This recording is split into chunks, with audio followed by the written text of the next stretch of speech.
Yeah,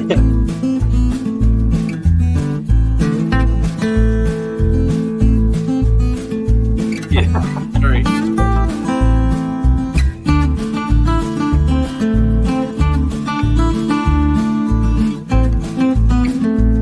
Whoa, this ain't going.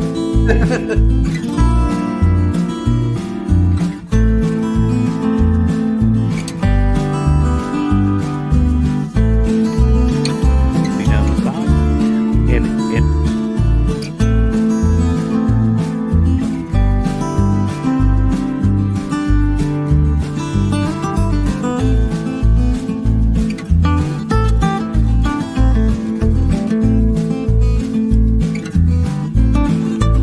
but I appreciate everybody on the chat tonight for your comments.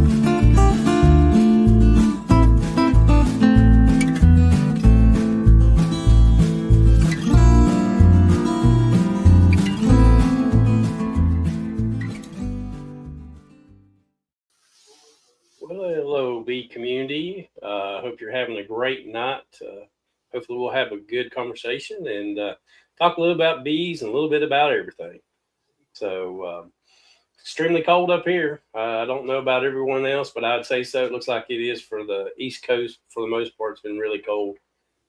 We've had about, I guess, 2 weeks of cold weather. So we've hit 8 degrees last night up here in the mountains of North Carolina, and it was extremely chilly. It felt like I couldn't get enough wood in the fire. That's how cold it was. So I hope everybody had a blessed Thanksgiving. That's a special time to be with your families. And I'm sorry I missed my bee family, but my immediate family needed some time. So we did that. So I'm going to sit back in this chair. So you may see me playing on my phone a little bit instead of typing on the keyboard. I did have surgery on my foot, and I'm laid up, and I need a little on the elevated side. You know, it would probably be okay right now, but the wife, you know, she hit it 3 times during Thanksgiving, and it's kind of black and blue.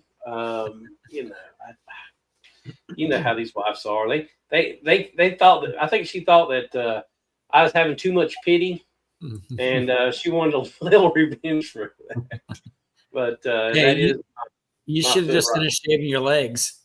You know, Amber had a good time with my legs being shaved, and they were orange.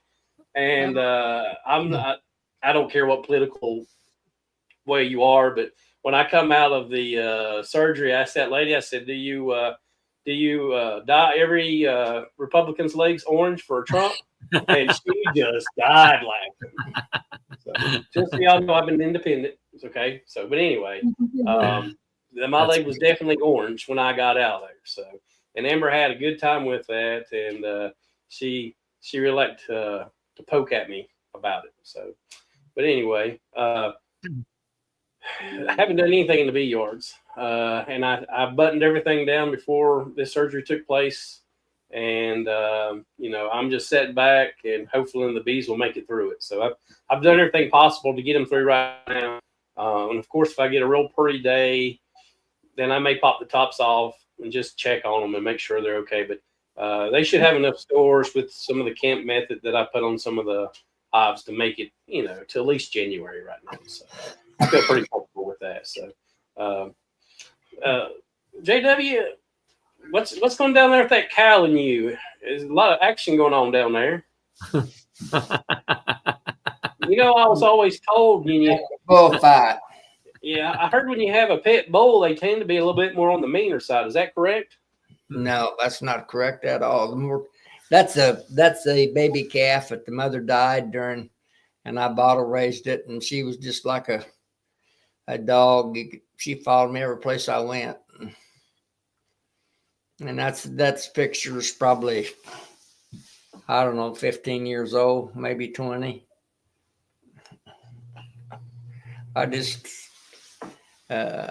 I called her Angel, and she, I kept her till she finally had to. She was a twin, and if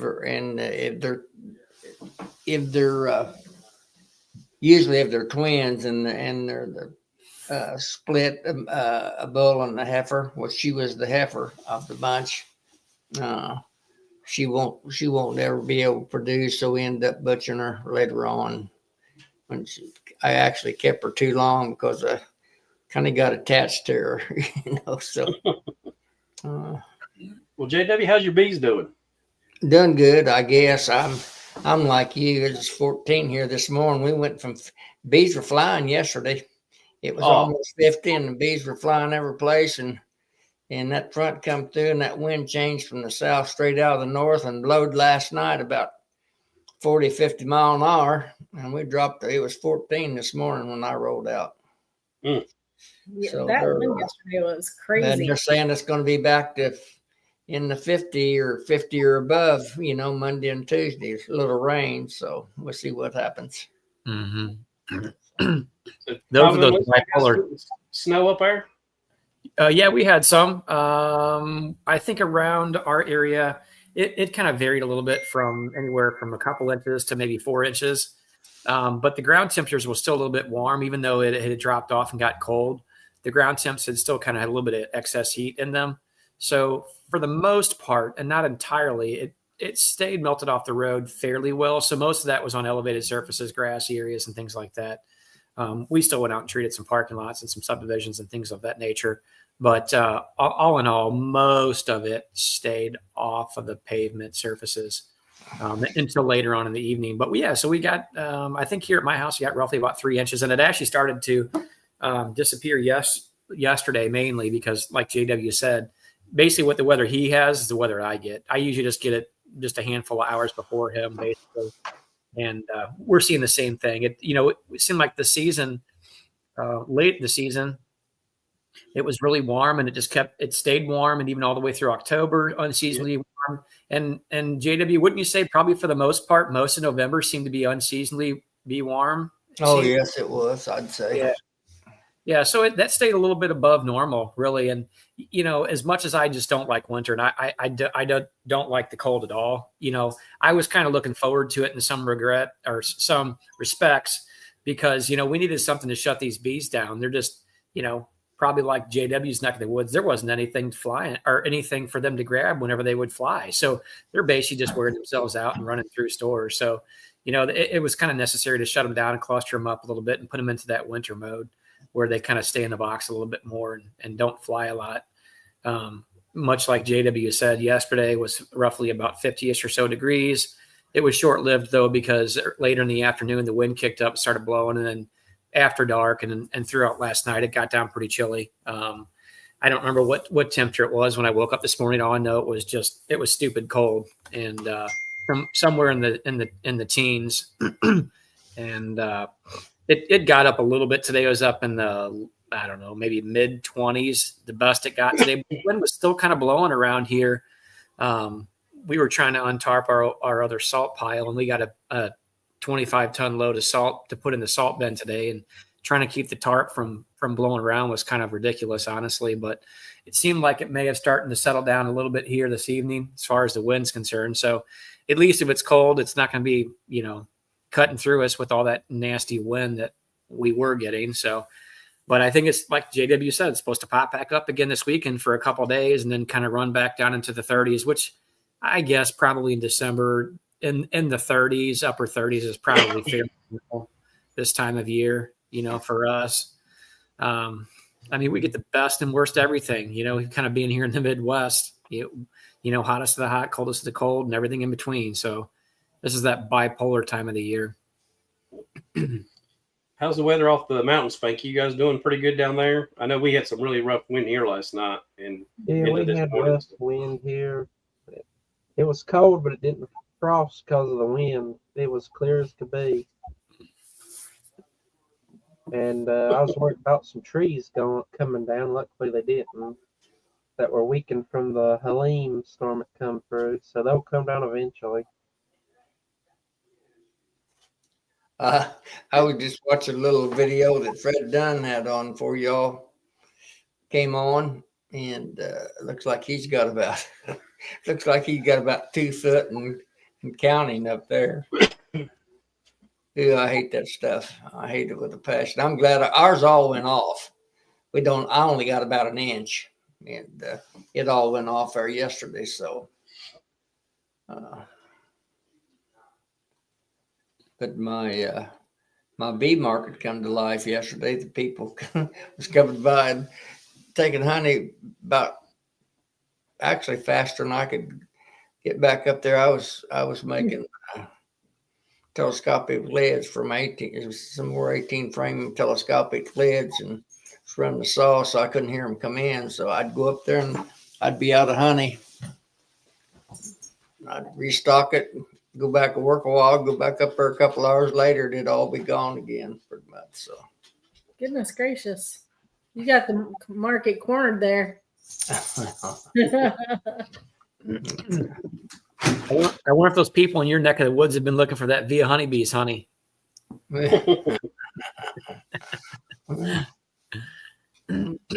I may sneak some in on them if I can get it for about 2.5 a pound or something on. Oh yeah, you probably get it for Melissa probably get it to you for $1 a pound. Gonna have to whip it up. Yeah, that's actually Melissa just brought up a really good idea. You could probably get some of that bourbon honey at a pretty good price, and if you didn't need it all yourself, you could sell that. Yeah, that's right, Keith. He does love it. One of my local competitors down the road, he's the guy that I treat his bees for him and stuff. He don't want to spend any money, and he was mixing cocoa or something, and just mixing it in these honeys. He said, "I don't know. I wouldn't do that. You're gonna make those bees have the runs, and they can be able to. No, he was making it for people to sell. Oh, I'm sorry. I thought you were referring to the feed for the bees. I'm sorry. I misunderstood you. No, I don't. I'm like, holy cow, he's giving cocoa to bees? Yeah, he's probably signing the death sentence. Well, okay, that's okay then. He may give his customers a run. Well, hopefully he knows what he's doing there. I have no idea. He just posted a deal that he was having I guess it's cocoa, CAO or something. Yep. Flavored honey. So I don't know. Doing like so a car. Ready for the NAHBE? Has everybody got everything ready to go? What's the final number of people coming? I haven't heard the last numbers come in yet. How many people's going to be there? Well, after you come and your wife, that will be 4,714. There you go. Wow. Don't take that for seriousness. I have no idea, honestly. Yeah, I had heard rumors that he had sold like 4,700 tickets. Wow. I think that was a rumor because I thought that he had mentioned something about he wasn't any more than where he was last year. Yeah. And he said that on Joey's thing the other day. He did? Yeah, that he was a little bit less right now than what he was last year, but he thinks it's because of the timing. Mm-hmm. Yeah. So help remember, what was it last year? 3,028 plus the vendors and such. Yeah, right around 3, I think. For one. So based upon that information, I'm guessing that was probably a rumor then. I still think it'll probably still be as many people as there were there last year, though. I guarantee you that, no doubt. It possibly would have stunted a little bit of growth possibly for this year, but I think that it'll probably still be equally as big. I mean, the vendor turnout has been sold out. He increased the numbers, and what did he have? Like somewhere around 140 vendors.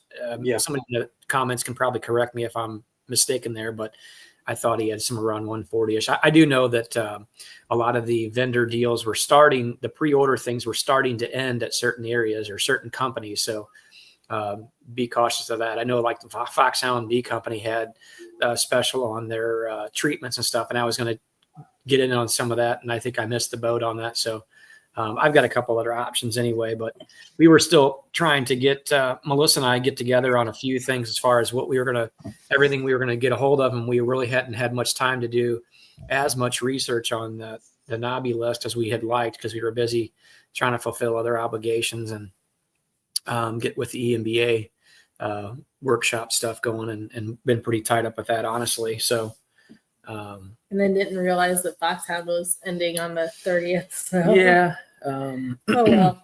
That's okay though.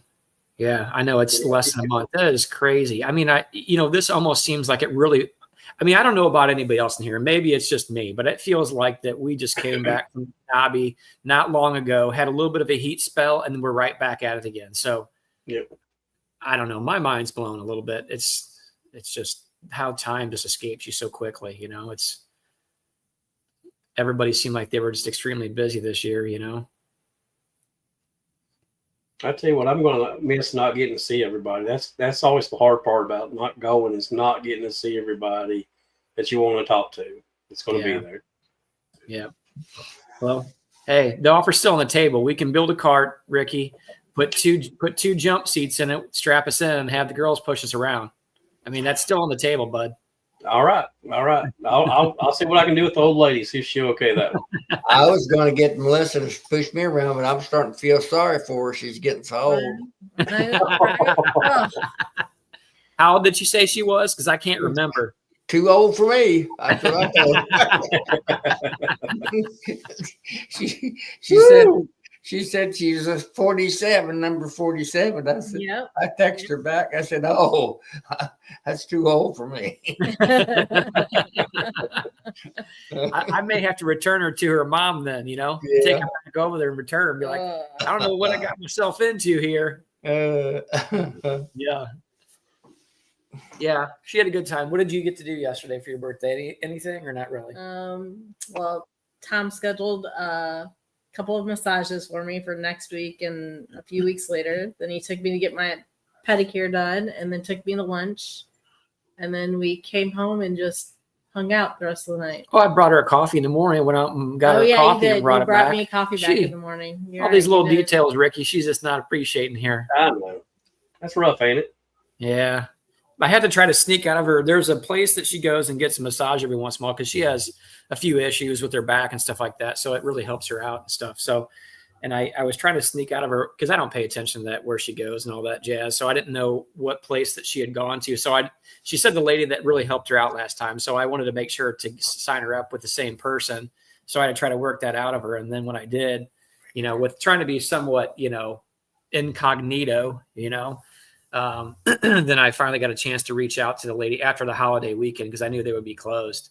Reached out to her after the holiday weekend and set up something. And I was trying to get it for yesterday, which was her actual birthday. No trade backs. I got you, Carl. But they didn't have any. Well, they had something on Tuesday, but we had a meeting downtown at the Hyatt Regency Hotel and then board meeting and stuff like that. So we were kind of tied up that day. So wasn't able to get her in until next week to the massage lady. So it's all good.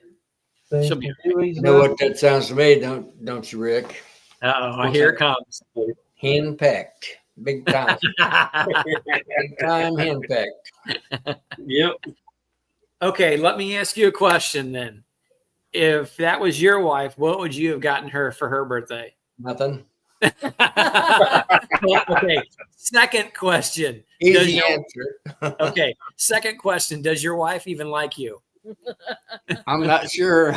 I would say after today, she may not. I've got her house tore all to pieces. I'm redoing one of the bedrooms and one of the bathrooms, and the carpenters have been here all day. And actually, she went out to the farm. See, my youngest son lives out there where I keep my honeybees on the main farm, and she went out to his house.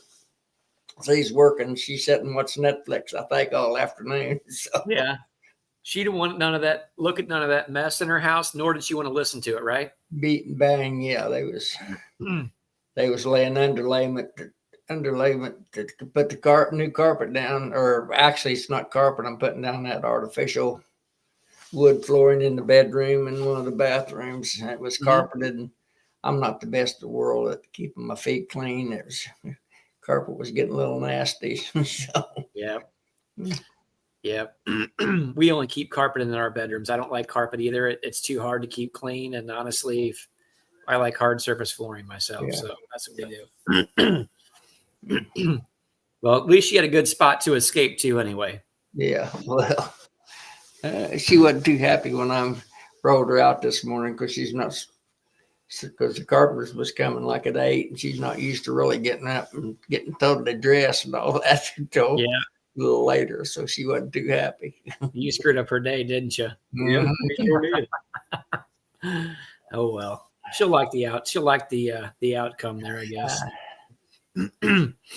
I was kind of hoping to here when we get another warm spell. I mean, it's going to be definitely too cold in the 20s or the teens or whatever, and especially when to open up any bee boxes. They're going to be clustered up so tight, probably couldn't break them apart with a hammer, But I was hoping to get in there before too long, and I still have some of those Hive top feeders on that I never pulled after I had done my last feeding, and I would imagine they probably took it down. I don't know, and I don't think it'd be any harm to even leave him on there, to be really honest with you. But I'm going to go back and pull all those off, insert my the inserts in for my screen bottom boards, put those in, and I have that double bubble or that two-sided foil insulation stuff that I had my nephew cut for me earlier this year.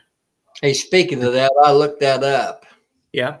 1 to 1.5 R. Is that what it is? I kept looking at that, and then when the number I was getting, I'm like, that doesn't sound right on there, and I don't know why they put that. It was like an R. I don't remember what I was reading, but it was, you and I were kind of chatting about that for a minute. And I'm like, well, something's not right. But anyway, yeah, I never even followed through with it to see what it said, but yeah, I have it cut, so I might as well put it on top, and then I'll probably put the candy board frames that I have for putting the fondant down. I'll just slap those on top of there and put that on, and then let them ride for a while. And then I'll probably sometime after I get back from NAHBE, I may throw. I still had a few boxes of Hive Alive fondant, and then I don't see him in here right now, but Matt with Sandy Valley had made up some fondant for J&W and I to try out, and he said he had a couple different recipes that he had, and he wanted us to try it out. So get some from him, and then just see what it looks like, see what happens, just one of those trials. But I'll tell you, this month seems to be pretty busy. The beginning of January is pretty busy. And then, so, I may not have to get back in them too much until then, to be really honest with you. And it's kind of nice not having to do a whole lot. It's just, you get kind of a little bit burnt out from the season running so hard and playing firefighter all the time that a little break is okay. It's just time to kick back just a little bit, do a reset, and then hit it hard again coming out of the gate. Yeah, Tom, I'll tell you what, I really want to have a good start this year. I want all my equipment set and ready right. I want to have everything ahead. Every year, I feel like I'm ready to go. And next thing you know, I've not got enough frames. I've not got enough, nuke boxes made up to catch swarms. I'm always behind, it seems like. Mm-hmm. And I'm just thinking, maybe I'll get a little extra time off from my foot, and I can spend a little time in the garage getting my bee equipment absolutely ready for this spring and be on top of it.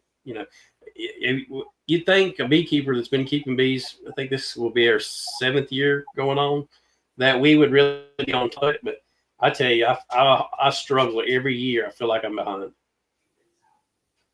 I know that's not really hard to do. You always feel like almost like you one step behind. You have everything prepped the best that you can. Then the season hits and everything starts coming apart at the seams a little bit. Yep. And then you're playing firefighter the whole time. You're just putting out fires and I think it's every year I learn just a little bit more, and I prepare in a little bit different fashion. And I feel like I'm getting better at that, where to a degree I'm playing still a little bit of firefighter, but all in all, I've been much better at it, especially after the couple seasons ago. I really started to dial some things in, especially with a lot of hives, and try to figure out what that looked like as far as time management. So we'll definitely using the wintertime to reset some things and have things prepared and ready to go. And then probably in the early spring, if anybody's in here that goes to the EMBA or our club, we'll be doing another wax dipping event too for the club. So I'll have some stuff to wax dip at that point, because we're going to get another 25 or 30 medium supers going with frames, and have all that stuff ready to go for this So next. when will that be, Tom? I'm sorry, say again. So when are you guys doing the wax dip stuff? We haven't set a date yet, but my guess is at the tail end of February, the beginning of March. I don't want to get too much beyond that, because I get really, really busy in March, especially if I wouldn't say the winter weather subsides, but if the ground's not frozen and we don't have snow on the ground and it's not frigid cold, we start doing a lot of landscaping work then at that point in time. I mean, it's not usually warm by any means, but it's warm enough that we can get a lot of things going and prepare stuff, because March really hits hard around here. You get a lot of weeds and stuff popping up, and lawns and things of that nature. So we start getting some of that stuff nailed down ahead of time. So I've been talking to Greg Burns about wax dipping a horizontal hive. And would you be able to do something like that? No, unfortunately I couldn't, because my box on my wax dipping tank is only a 24 by 24. And the depth on it is, well, I don't keep the wax as deep as what the tank is built, because I leave room for that head space on there. I don't remember what I built it at, maybe 34 or 5 inches deep, but I don't leave that much wax in there. I leave at least 8, 9, 10 inches of head space for any foaming that might occur. Right. So I would say 24 by 24 by at least 26, 27. So that still wouldn't be big enough, because I thought about that too. If I could dip one side and then flip it up, spin it over, and dip another side. Yeah. And I don't think I could make it work. I think it might be too big still. It'd be close. It'd be close, but is Greg set up enough for that? Yeah, Greg Burns has said something to me. Well, several times said stuff to me about wax dipping one, and I haven't gotten back with him. And it's something I really would like to try out and just see how well that does versus a regular hive. Mm-hmm. With the horizontal hives, when the moisture builds in them, sometimes you get that mold to build in it. And I'm feeling like if it's wax dipped, that wax that might be able to grow on the sides of that new wood, you wouldn't have that problem. You know what I'm saying?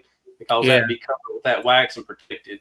Because normally a hive gets the propolis inside and builds up, but that horizontal is so long that by the time you get to one end of it, especially early spring, sometimes you can see some mold growing up in the back corner of that hive. And I think wax dip might be the way to go to prevent some of the mold issues that we see sometimes. Yeah.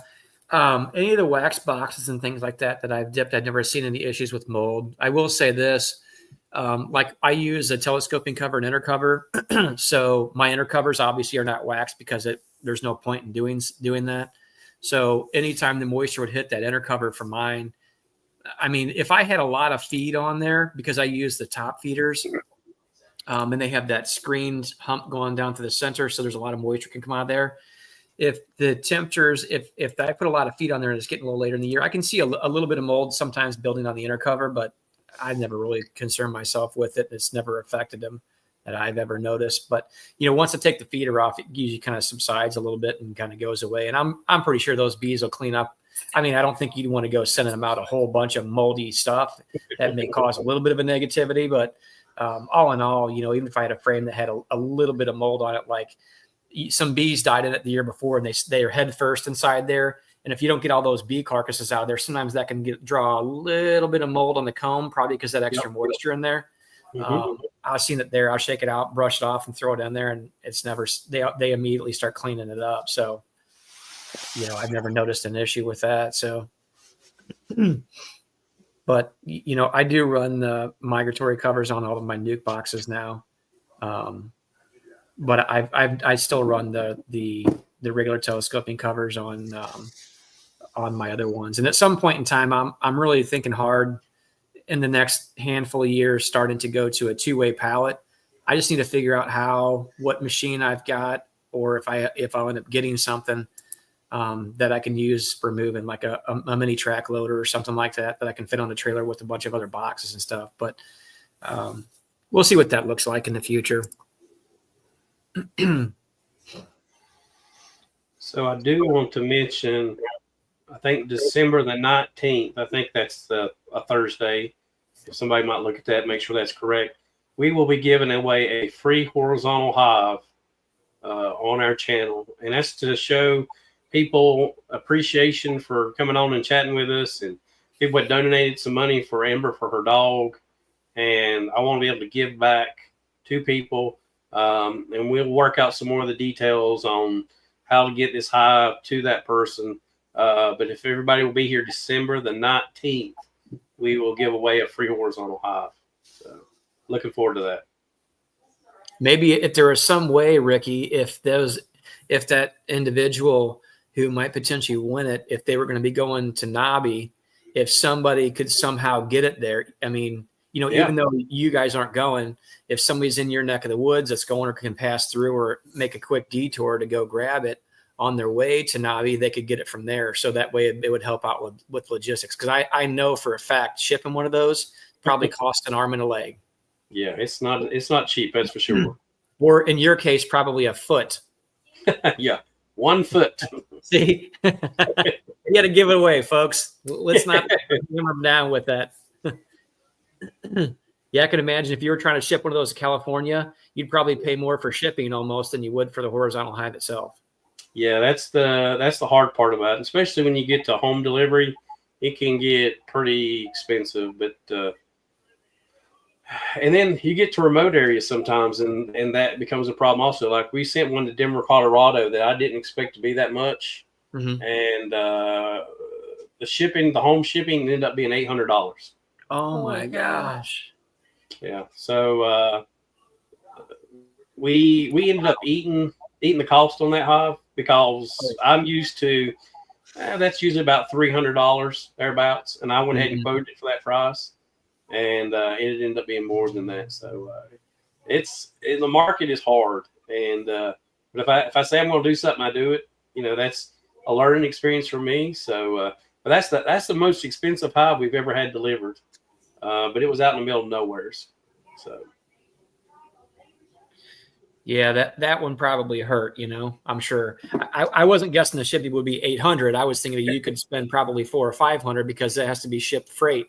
And it can't just be shipped UPS because the size for one, and then the weight too. So that would have to be palletized. So which we sent some hives up just last week up to Washington State, and to deliver to a warehouse about $350. That's not too bad.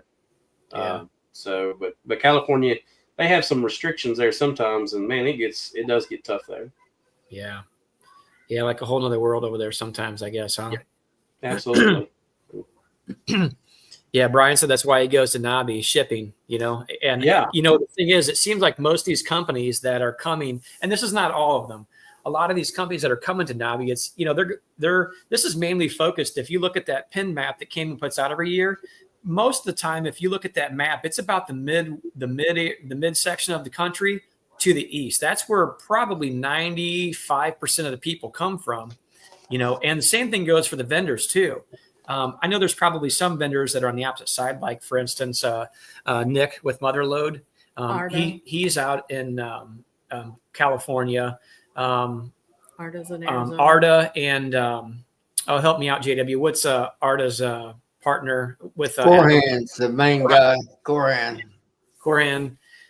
Those guys are in Arizona, I believe. So those guys are coming from Phoenix. A little bit out west. Yeah, Phoenix. Yeah. Yeah, so those guys, are coming from further out, but a lot of these companies are kind of Midwest and on that kind of the East Coast type area up and down that they're all coming from. So it's, kind of located centrally to the east that most people you see at. So when you have to ship out west out there, I mean, you're traveling over a couple thousand miles to get out there. That can be pretty costly for sure. And something else, like you talking about Cora on there, he talked to me, one of his buddies talked to me about shipping when I was with you guys, and he got me with another carrier that they kind of bid for these jobs. Yeah. And that's we're getting at least $100 to $200 cheaper going through that company than the other. So when you go to the NAHBE, there's other things there that you can corroborate on that can help you with your own business. Oh yeah. And that was a big one when we went to Missouri. When we was with you guys, that saved us a lot of money here. What was that, like a pirate ship or U-ship or No, pirate something or other? That's something else.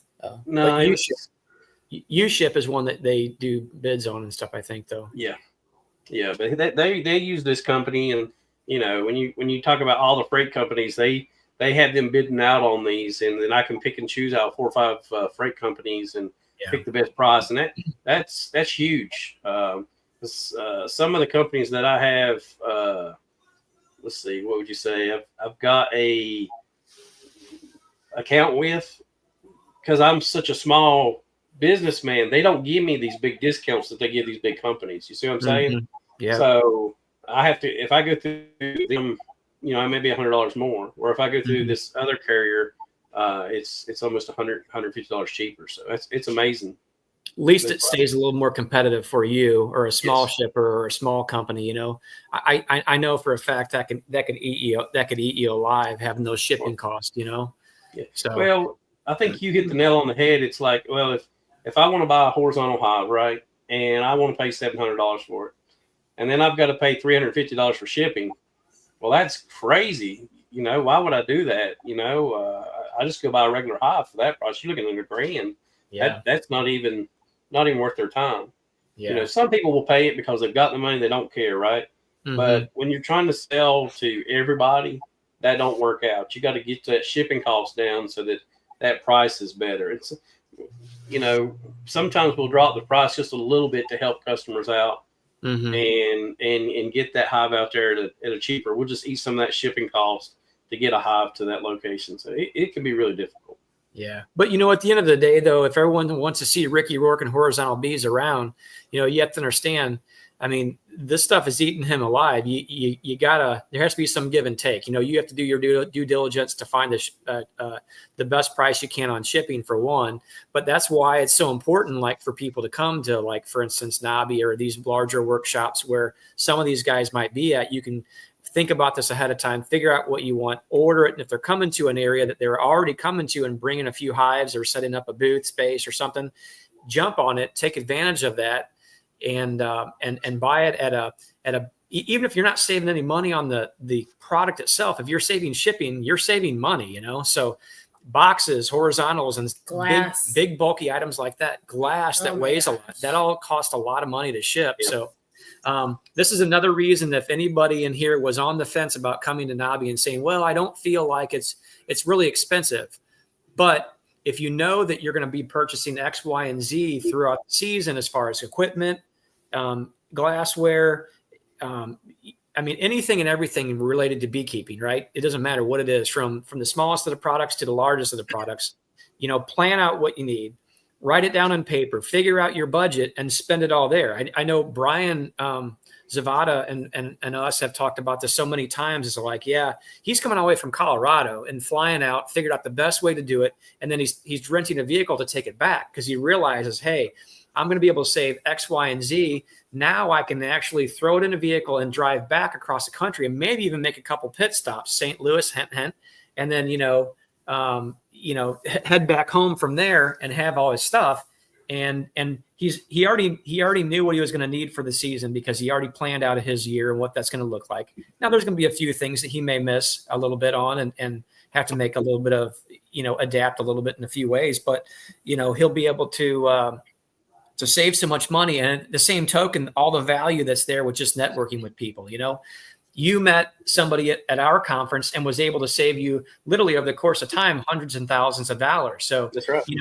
Even though sometimes the shake isn't worth it all right there up front, by getting that little nugget that you just gathered, that's going to save you a lot of money across the time. So if you're looking at this and really trying to be cost efficient and effective on this, and you have more than just 1 or 2 hives, I can't see how you really can't how this isn't worth the effort, and I'm such a huge proponent of building contacts. It's ridiculous. I like to build contacts all over the place because I found it is very, very beneficial, not just because of something they can do for me, but maybe a way I can help somebody else out too, you know, or just having another friend somewhere else. I think that's worth it. You see what Brian said?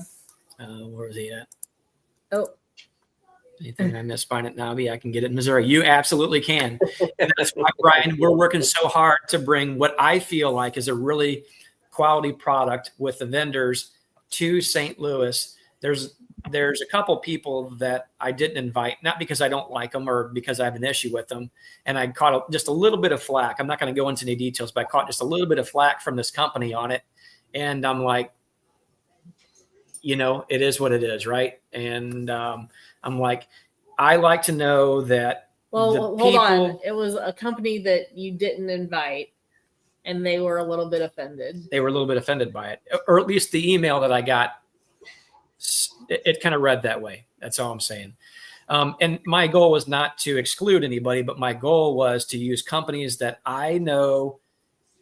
Everybody that's coming there, I know the people, these owners personally, and I know their products. I know how that they handle their business, and I believe in them. And I just, not that this other company was not that, but I just felt like the ones that I selected and we were bringing to Missouri, I think had a large diversity of different products. I'm not just bringing everybody that has boxes or everybody that has hive top feeders, everyone that has frames. I had we kind of mixed it up a little bit across there where if you're a new beekeeper, you can come to this and you can leave with enough products that you will have to probably fulfill your year. Everything from your treatments that if you decide to use those, if you need a vaporizer gun, you need wax tip boxes, you need not wax tip boxes, you need frames, a whole lot of different stuff that we have as far as you need protective gear, you need glassware, you need stainless steel products, all that stuff will be there. So,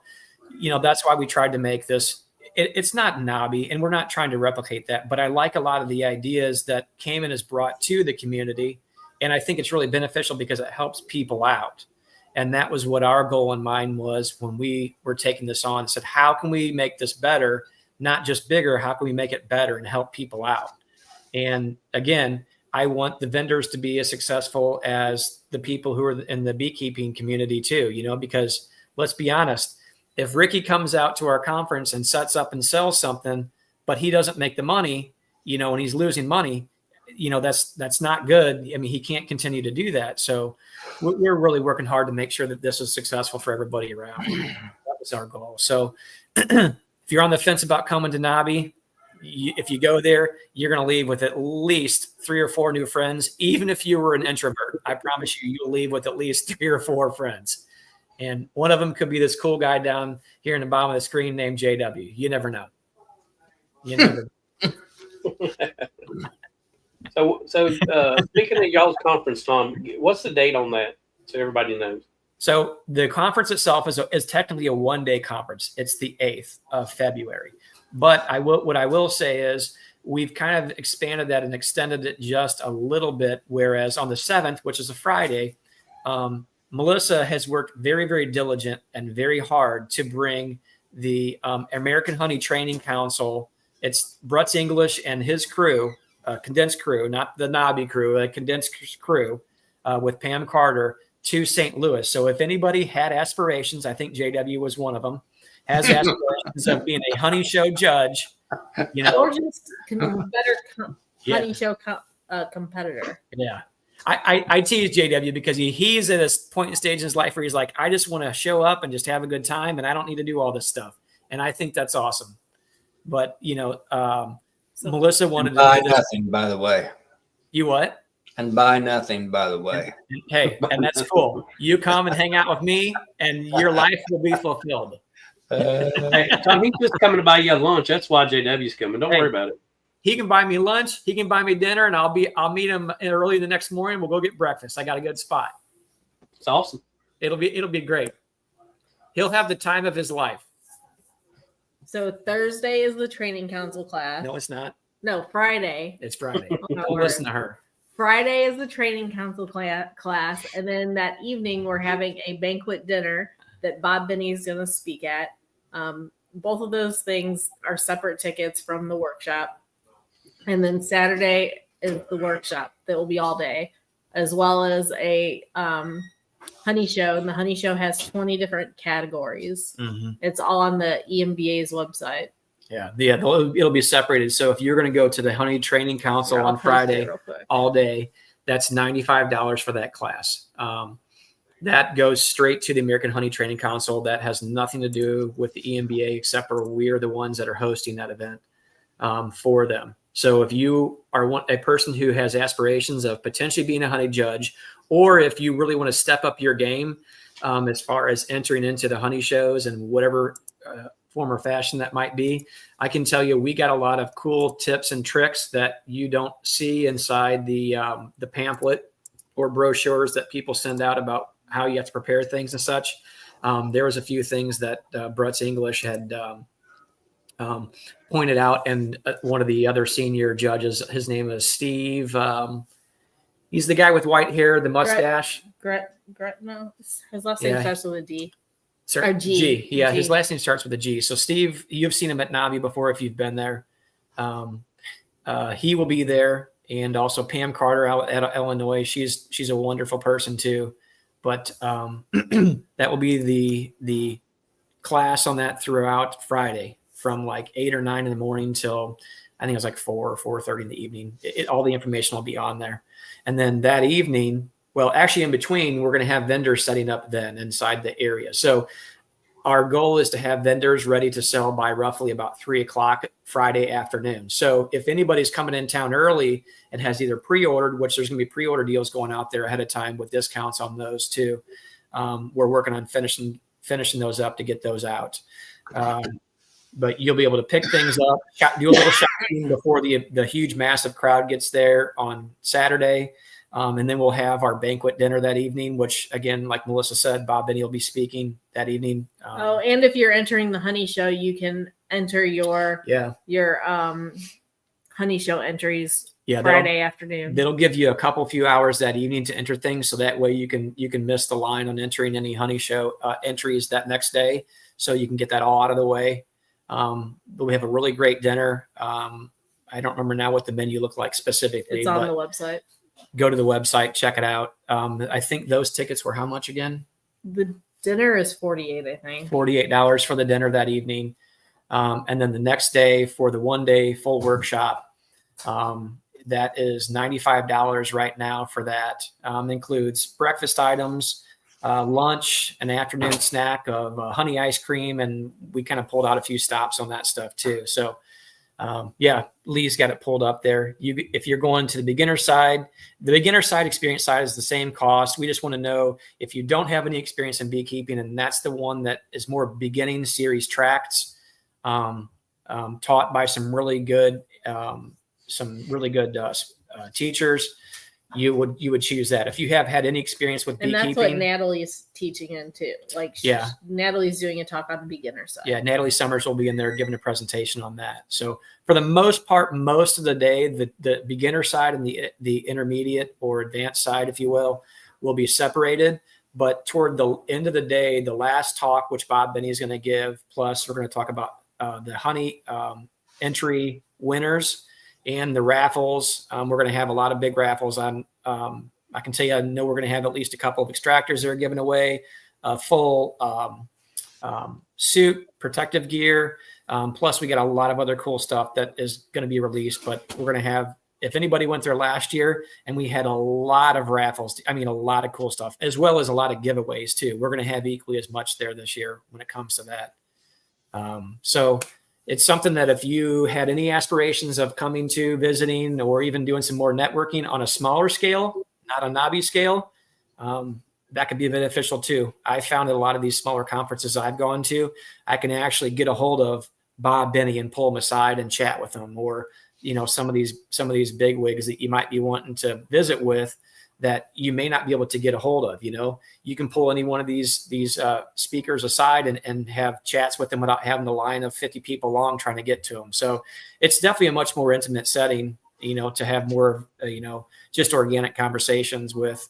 That's the one thing I've always liked. I've met most of the people that I know, not just at NAHBE, but on the smaller conferences that we've gone to. So there's definitely a lot of value in that, I think. Like I said, friendships, as well as people who are probably more than willing to help you out in one way, shape, or form. So definitely So worth it if anybody's Can you interested. fly into that to where this is at? You How absolutely far away can. is it from the airport? Okay. So you're looking at Lambert International Airport, which is the main airport within St. Louis. There's a couple smaller airports that you would probably have little private jets come into and stuff like that. There's also the one on JW side of the river there in Illinois, which is a little further away. That's Midwest. What is it? Midwest. Mid-America. I'm sorry. Thank you, JW. Mid-America. It's not Midwest. Mid-America Airport. You'll get smaller planes that fly into that one too. How far do you think that is away, JW, from 270 and 44? Oh, by my time, I'm going to say 20 minutes. 20 minutes? 30 minutes. Yeah. Yeah. So every bit of 20 minutes there. If you go from Lambert International, if there's no traffic, that's probably a 15-minute drive. If there's traffic, maybe a little bit more, but it's not like Atlanta traffic or California traffic. So it's nothing like that. St. Louis is a small city, so very easy to navigate to. And yeah, so what else you got to throw in there? Wow. Come on. That's all. I think you Tom did a good got it job. all. He Come on, got you got got it it. all. He got it all. But we'd love to see everybody that has aspirations to come, just visit with us, say hi, come in the day before. If I had time, I'd take anybody around St. Louis. They want to see something, we'll shoot. Well, me and JW would take you down to the arch if you want. I'm not going up in that arch ever. Hey, I just want to spend some time with JW again and eat some of that bourbon honey again, yeah. as we're just Heck shooting yeah. good times. That's Yeah. some fantastic stuff, folks. I'm telling you. You're gonna make some sandwiches, just like I don't know if Miss Melanie and Dennis are still in here or not. What are we looking at, Lee? Is that the airport? No. Oh, okay. I'm sorry. Yeah, I recognize it now. Go back, zoom back in. Yeah. Westcliff. Yeah. So So that's the hotel venue. Thank you, Lee. I appreciate it. Okay. I didn't recognize it for a minute. hold on, Westcliff. So the attendance is capped at 400, 200 beginners, 200 experienced. Yeah. That's I don't remember exactly, but I felt like I had. last year we had a smaller venue and we capped out at 285. Yeah. We sold out. And that was after making more space for Yeah. people. That was after making more space. So And how many have you guys got so far? I don't remember the exact number on it, but the experience has sold out a bunch of tickets so far. That's changing daily, but I can tell you this: we still have plenty of tickets left. But Janet did right say we're now- ahead of what we were selling last year. yeah, we're right at this time of year. We're ahead this year than where we were last year. We'll get a lot of people wait till the last minute, and they'll all come in and start buying stuff last minute. Or right Yep. after Christmas. Yes, sir. I'm one of them. Yep. You're waiting. I'm waiting. Why? Hang on to that money as long as you can for crying out loud. It's pretty scarce He's waiting for around that here. VIP spot. VIP What do spot. you mean? You just said you're making killing selling all this I didn't honey. say that. I just said I sold quite a bit the dice You're day. making a killing selling all this honey. Same You got the thing. market cornered. You're All probably those. just he's probably like Scrooge McDuck. He's Oh, got like no. the room I'll full of tell all you the what. gold, and he's just I know. everybody Yes. pays in quarters, and he's just like swimming through a Stacking them room all full of up in there. quarters. I'm gonna go out and find that room in his house. I'm gonna go out there and check it out. Just take a pic with it, That's what the renovations he's doing. He's not really repairing his floor. Okay. He's making a room just so he can throw all this honey cash in I it, got so he can you. just swim around in It's the liquid gold in there. it. Yeah. No, it was a really good time last year. It was like not to I did get a compliment ourselves, but everything the club did everybody who was involved did a really good job making things go very smoothly, and everything went really well. Well, did you think it went smoothly, JW? Honest I opinion. refuse to answer that question on the grounds that it might incriminate me. No, no, I had a good time. It was great. I spent most of the afternoon talking to Ricky and Arda. Yep, that's right. Yep. I think that's right. We got a couple pictures. We were standing up there at Ricky's booth, or Ricky and Arda. We all got pictures together. Yep. And Greg Burns might have been in one of those pictures too. I'd have to look. I'd have to go back and try to find it. Mr. Ed was there too, I think, wasn't he? He was. They have a nice outing. Well, I call it. Yep. Hey, did you see what Russell Koopman said there, JW? Sir? Look in the comments what Russell Koopman said to you. Yeah, I'm a tight butt, Russell. You got that right, buddy. Yep. You gotta love him though, folks. You gotta love that guy though. It's hey, I did have a interesting. I got one of my honey customers came to my place, pulled in the driveway today, and his niece is Selena Buckner, and she is the head of the etymology department at Auburn University. And Really? She's coming for Christmas, and she wants to come to my bee farm. Hey. So that'll be interesting. Yeah, that would be cool. So You Doug is really getting up there, ain't he, Tom? Yeah, I know it, telling you what, man, this guy's large and in charge. Y'all don't realize that. He's quite the deal. He's quite the beekeeper. I'm glad he's one of my friends. That's all I know. That's what I'm saying too. That would be pretty cool. Maybe you always do little short videos. Put together a little video with that. that's one of my questions I was going to ask some of you folks this evening. And some of you folks that's on the chat that does. I'm wanting a new camera to do videos with. I'm wondering. I'm open to suggestions. Well, I'll tell you what. If anyone's got any idea or some preference, not just what you use as to why you like it better than some others. Somebody that will be a gold mine to that is the guy that's in the background right now. Well, I know that part of it. I've talked to him a couple times,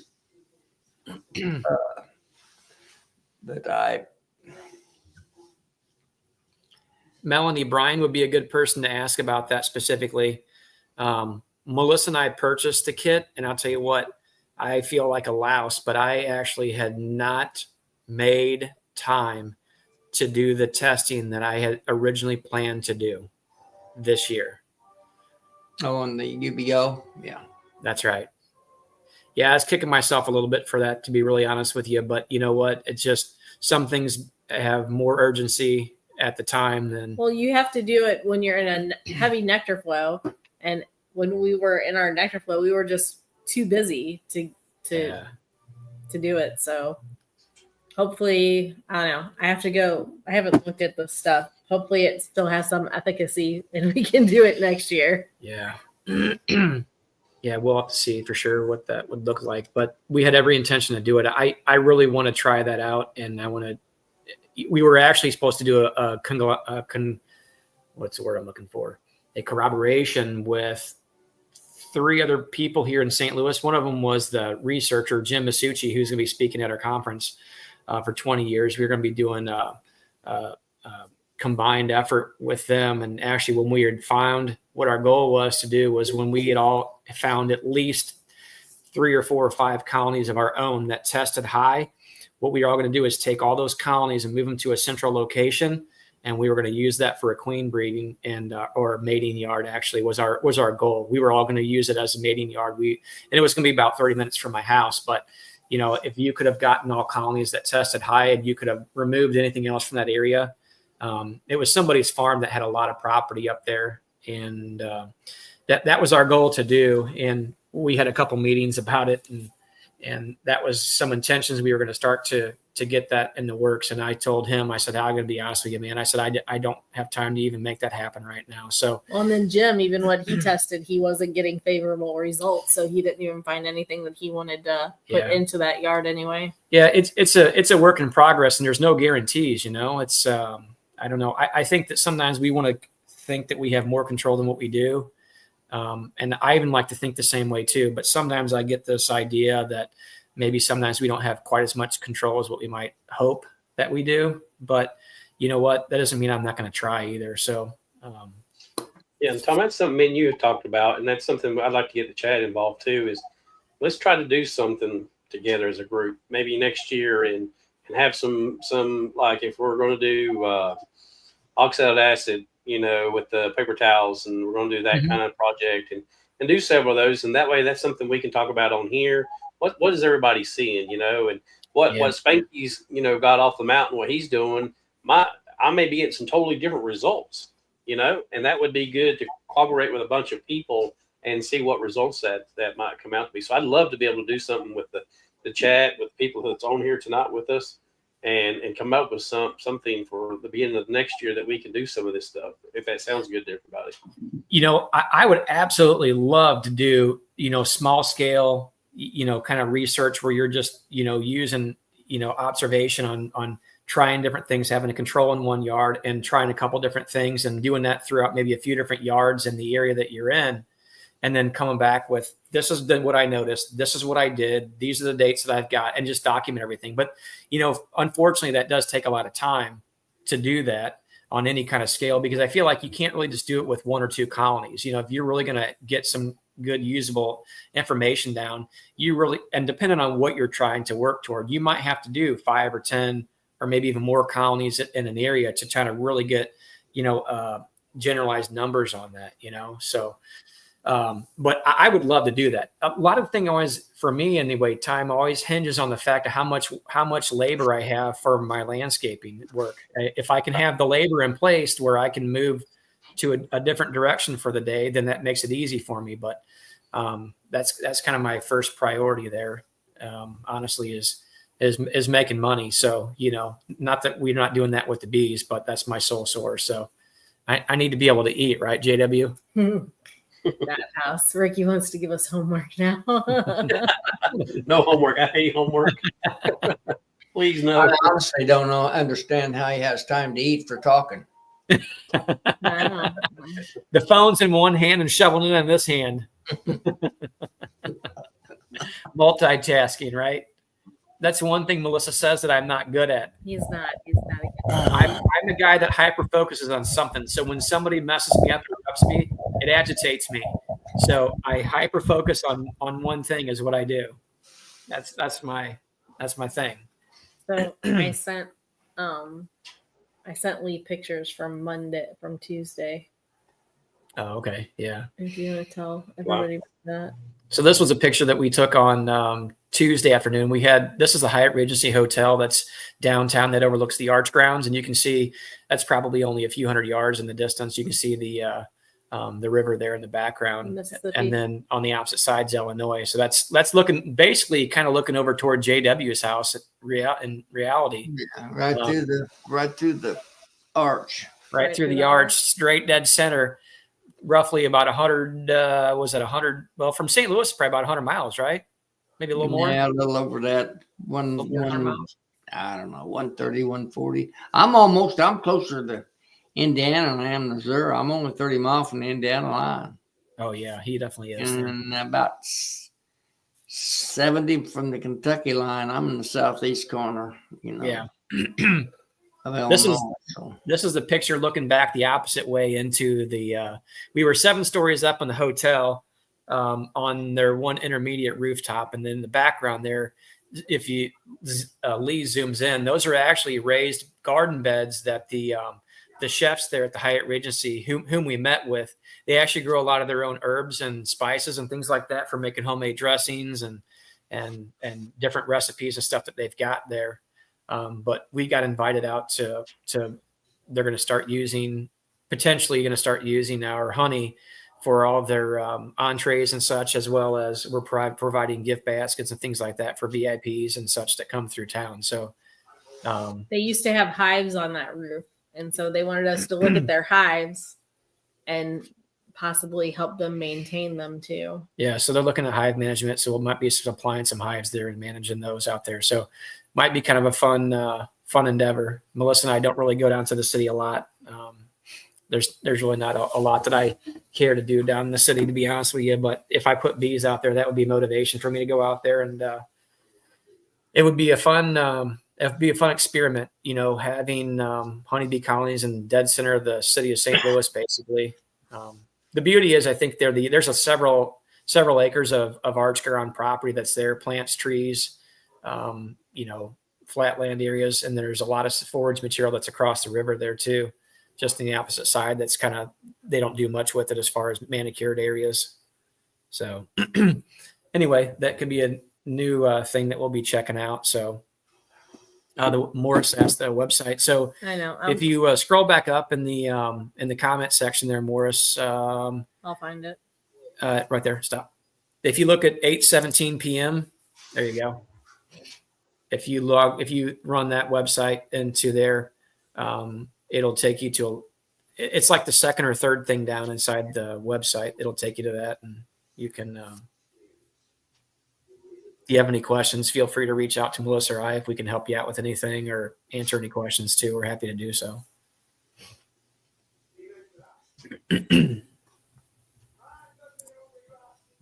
One of our guests that's going to be there is Mr. J.W. Irwin, Farm 8 Honeybees. He's going to be there. Miles around to see me. Listen, folks, I'm going to have him there. He'll be signing autographs. Okay. So bring your pens, bring your hats, shirts, your Sharpie, and we're going to have him sign autographs. You'll have to witness my exes. We're even going to have vendors, JW. Yeah. We're going to have Mr. Ricky Rourke there, Horizontal Bees. He'll be signing some autographs as well. We got a couple people in the crowd there. Brian Zavada. Zavada will be there. He'll be signing some hats. So Brian brings some merch. If anybody wants to buy some merch while he comes there, he can sign some hats and stuff like that. I'm thinking about having him sign my chest, actually. Whoa. Watch out, Melissa. Get a couple signatures across the top here. Thought it'd be pretty cool. Don't let the boys out. He'll be tattooed. JW can sign one side, Brian can sign the other side. JW can sign one side, Brian can sign the other side. And it's gonna be a good time, guys. Hey, you're gonna have the honeybee king here. Oh yeah, Todd. No, I'm sorry. Philip. Yeah, Philip. Did he say for sure he was coming out? I'm talking about Mr. Benny. He's I'm sorry. Real king. The real king. The real king. Yeah. Yeah. You'll never find a more. Yes, Spanky. What about your autograph? You selling that, brother? No. No. Who knows? I might talk Spanky into coming with me. We'll see. Hey, you know what? Bring Spanky along. Spanky, you need to come, buddy. You need to come for sure.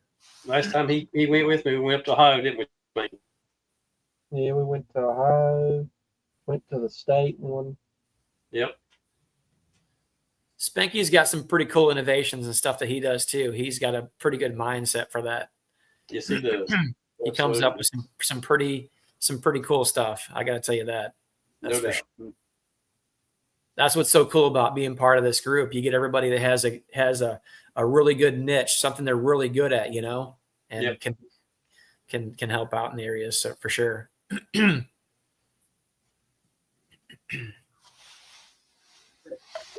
Actually, what I think we need to do is we need to get Mr. Kodiak Farm Bees, Mr. Lehman himself. I mean, he comes up to basically the southern part of the state. He can just drive a little further. It's not that far, to get up to St. Louis. Think about it, Tom. I mean, what's the difference in rock climbing and climbing that big arch? I mean, would that not be fun? No, you know what? If he wants to do that, I will be there with the video camera. I'll bring the drone out. Well, I don't know if I can fly it there or not, if I'm restricted or not. You're probably restricted because that's federal. I might be restricted around there with the drone. Well, but the cops are going to be there anyway. But yeah, they're definitely going to be there.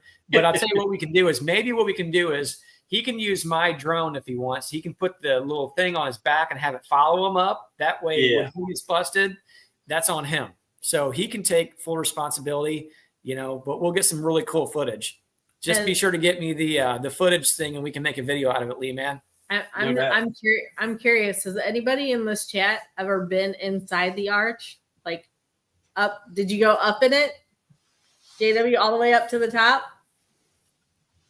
I'm telling you, I'm claustrophobic, and they put you in a pill. It's just about They're like little pods. 3 or 4 They deep. fit like 4 or 5 people in those little pods.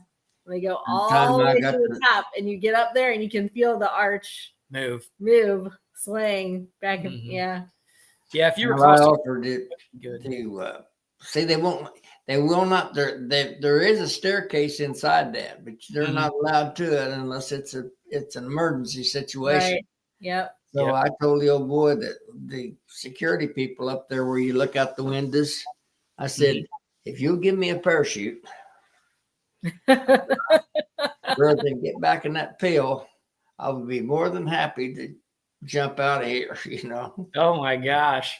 So funny you said that. A friend of mine who does fabrication work that lives about 15 minutes south of me that has actually done some fabrication work on a couple pieces of beekeeping equipment and has one of them currently. Actually, there's a picture of him on his Facebook page of him standing outside the arch on top of the arch. And he did some maintenance work on the outside of it. He himself is standing out there. He took a picture from, I think the arch is 630 feet tall. I think it's on his Facebook page. If I'm not mistaken, but he actually was doing some service work out there, and I'm like, you know what, that would be cool if that was your profile pic. That's a bragging right there. I'm gonna send it to Lee. Hey Lee, we're getting ready to send you the picture of this. His name's Shane. Lee, they're trying to get you in jail. There's been people tried that all end up behind behind bars down on 32nd and 4th. Hey, listen, don't worry about it. If you do it before January 20th, he'll pardon you, okay? Don't even sweat it.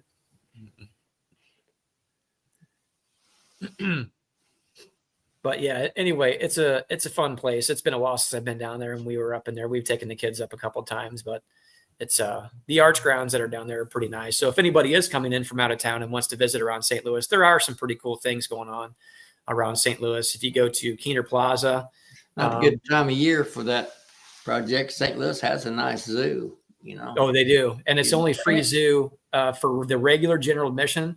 It's free, so that's the only zoo in the entire country, to my knowledge, that actually has a free entry for general admission. What else is good around there, JW?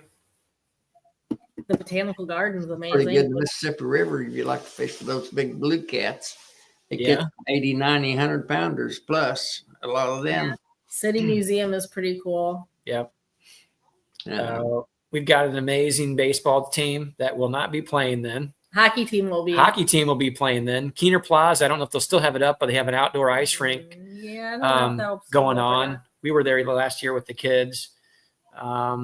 What's the Union Station there in St. Louis? There's a Ferris wheel. There's a Ferris wheel there in Union Station. An aquarium. That's inside of Union Station. So there's actually things to do. So let's say, for instance, Matt was coming out with Morris Homestead, and his wife doesn't like to do the beekeeping thing. She could go down to the city and see all these cool different experiences and stuff like there with maybe the kids or whatever, and Matt could come to that. So. Just for example, there would be plenty to do for somebody's spouse if you wanted to come in town, and maybe you could even sell it as a little vacation for them. It's kind of how you could present it. Yeah, if you like to do gambling, there's some river boats. About a half hour away in St. Charles. Yeah, just don't go too far to the east. You get on the dirty side of the river, and that place ain't no good over there. Well, where all the Mr. and Mrs. Americas live. Is that right? All the pretty folk. Look at there. Yep, here he is on top of the arch, 630 feet in the air, dangling by some twine that was built by the cheapest bidder. Lee, what do you think about that rock climbing? Yeah, Lee, let's hear about it, buddy. That's a real man there, Lee. Oh yeah. The Science Museum. Yep, there's a really. I think I'd try it. Yeah. I would probably get out on the top of that thing if I was strapped down. I wouldn't probably go too far, but I would do it just for long enough to get a picture and be like, "Yep, I'm good." Oh yeah, Budweiser. Now, Lee, I would have to push you off and let you swing around a little bit. Time. Hey, if that happened, I'd be changing my pants for sure.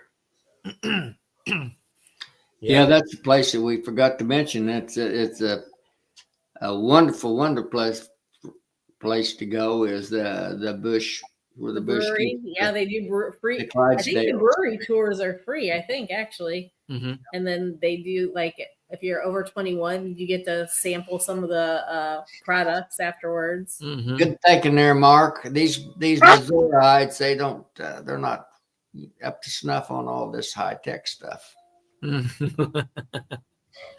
Yeah, seeing the horses there, the Clydesdales that's pretty impressive. They have a pretty strict breeding program with those horses. Well, actually, that's it. The horses are at Grant's Farm though. There's none at the brewery. you sure?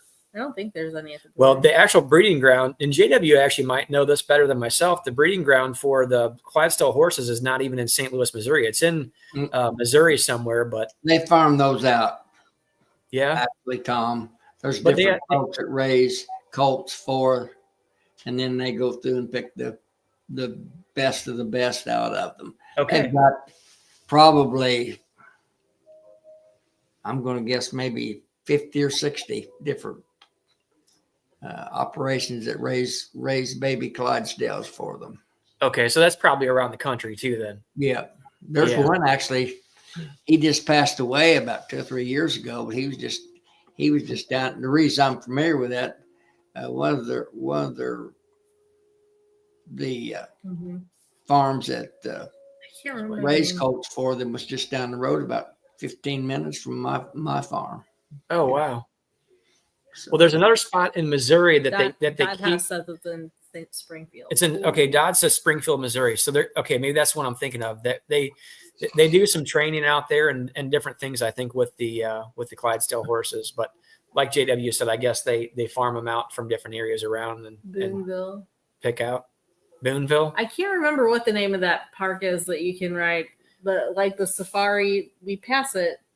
Well, so Brian C is asking what's the park with the Tran and the Are wild you talking animals? about Grant's Farm? So Grant's Farm or a safari park? Because you got Grant's Farm, you got Six Flags over Mid-America, you got well, he said with the animals specifically. So he's probably thinking of Grant's Farm. And Grant's Farm actually is still owned by the Bush family, is it not? Yeah.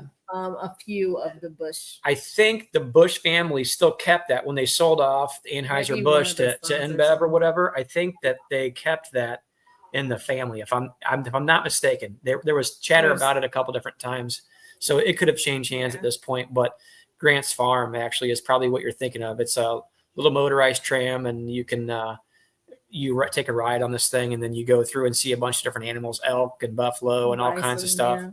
And then you get to do some little petting zoo type thing and different animals around in an area that I think is closed for the season, if I'm not mistaken. But the zoo still has a train that obviously would have animals and stuff in, of course. Yeah, there you go. That's Grant's Farm right there. I'm pretty sure Grant's Farm it used to be free anyway. You just had to pay for parking, and the parking was minimal. Yeah. So unless that's changed recently, I don't know. It did used to be free, and it possibly still is. Like you can go there and do beer samplings in there. Like if you want to have anything from, feeding the animals, foods, drinks, and all that stuff. Some of those things you do have to pay for inside there, but it's another cool place to go and check Adults out. usually get a ticket for a free beer. Yeah. JW's got a place like that too. At his farm. Yeah, I'll show you all my wildcats, all 27 of them wildcats. I got wildcats.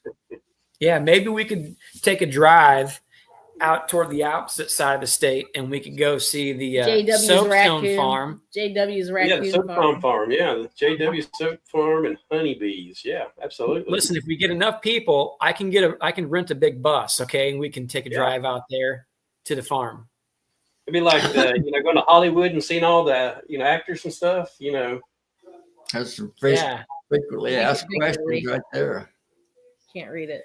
How much is the admission? In keeping with our 69-year tradition, general admission to Grant's Farm is free, courtesy of the Bush family and our premier partner, Anheuser-Busch. So Bush family and Anheuser-Busch are still partnered. So they have their own parking lot, which I think it used to be $10 to park in their lot, but there is a city park right across Limburg on the other side of the street that you can park at for free and walk over there. Mm-hmm.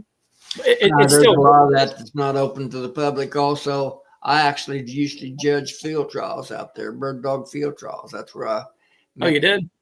That's one of the places I used to meet the gentleman I was telling you about, that I did some business with. Yeah, that's really cool. So, and that happened inside of the Grants Farm area? Yep. Oh, wow. You can drive out to that's about 3,000 acres out here. Yeah. And another area that JW's talked about before is Purina Farms, which is a little bit outside the city. It's like 2 miles from our house. Yeah, 2 miles from where Melissa and I live at is the Purina Farms, and they do a lot of different things, much like JW Farms. That's actually not actually open to the public all the time, is it? Well, you have to make you might know better than me, but I don't think so. There's an area of it I think that is. I don't know if they typically close down part of it for the season, which might be. Call and make reservations because that way they staff it appropriately. Yeah. It's been a long time since we've been there, honestly. I know it's only 2 miles from my house, so. But a lot of stuff to do. There's a nice museum underneath that arch. If folks is, in the wintertime, I mean, it's huge. Oh yeah, and they just redid it a few years ago, actually. Yeah. They redid the entire arch grounds and the museum and stuff in there. Yes, it was tore up for a minute. They had it closed down. What's one other thing that the DC said? My stepdad moved part of the retired space shuttle to the museum. So you're thinking of the probably the science museum. Yeah, the science center. That's over there. Actually, if you do come to St. Louis and you go to the science center, there's a huge monument in front of the science center, and Tom did the lighting on that. Yeah. So Lee, look up the what side is that? It's the science center, but it's called something on that side. The planetarium. Look up the planetarium at the science center. This was probably, how long ago was that? 5 years ago? It was a long time ago. It was a while ago. It was a couple years ago. I kind of forgot about that project. We got hired on through a company in St. Louis that works on doing beautification around St. Louis. And we had the opportunity, and we did it at a couple different places. We did it at the city library downtown. We had to do a lot of dirt work and excavation, sodding, and some plantings and things of that nature. But we also, the one that I thought was really fun was the one that we did.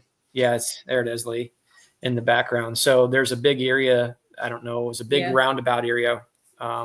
We got to that first picture you had there, that Lee. Weird looking guy, Lee. That's the monument. Yep. That one right there.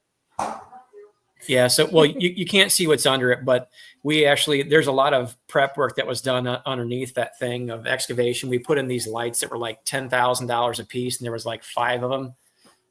These things came from Europe. Anyway, we were part of it. We didn't do a lot of the major construction on it, but we did some of the minor stuff, the dirt work and things of that nature for it, which was really fun. And then at Lee, there was another one you pulled up. Would it look like an elephant with a weird head on it? That was out in Clayton. I think I saw that on there. Right. That one right there. What's that? Oh no, I'm sorry. That one's not it. Dinosaur. That's all. So there was another one that was had over in what park was that called? I don't know. It was really fun to be a part of those projects anyway. A park over in Clayton, Missouri. I can't remember the name of it now off the top of my head. It was kind of a weird sculpture, but it was part of this. And that guy in the background there was like 33 feet tall. I got to meet the artist on it and stuff, and just kind of a cool experience. But being part of that organization and helping out with that was kind of neat. So, but anyway, there is a lot of stuff to do around St. Louis if people had interest in coming and visiting different things around there. So if you were coming with your spouse and she doesn't want to beekeep and sit down through all the stuff, there's a lot of stuff to do that they can do around the area. If you ice skate, there's a lot of different rinks around the area that do open ice skating, which can be kind of fun, something to do with kids and stuff. Keener Plaza usually has an outdoor ice rink in the wintertime for a while, and we don't know if it goes all season or not. But sometimes it's a little bit warm in St. Louis, and you can't keep the ice frozen whenever it's 60 degrees out there. It's a little bit hard to do.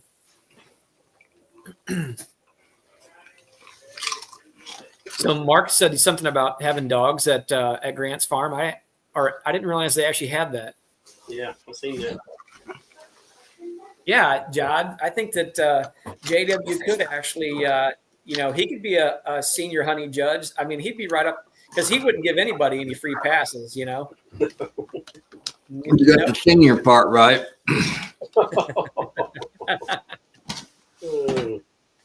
The judge part I don't know about. No, I know you could handle that. You'd be quite the guy for that. Yeah, JW. For sure. I look good in one of them little white cape deals, wouldn't I? Yeah. Oh, yeah, for sure. Especially with the sign on your back that said "Kick me." I look like that. What is it? The Tower advertisement with the.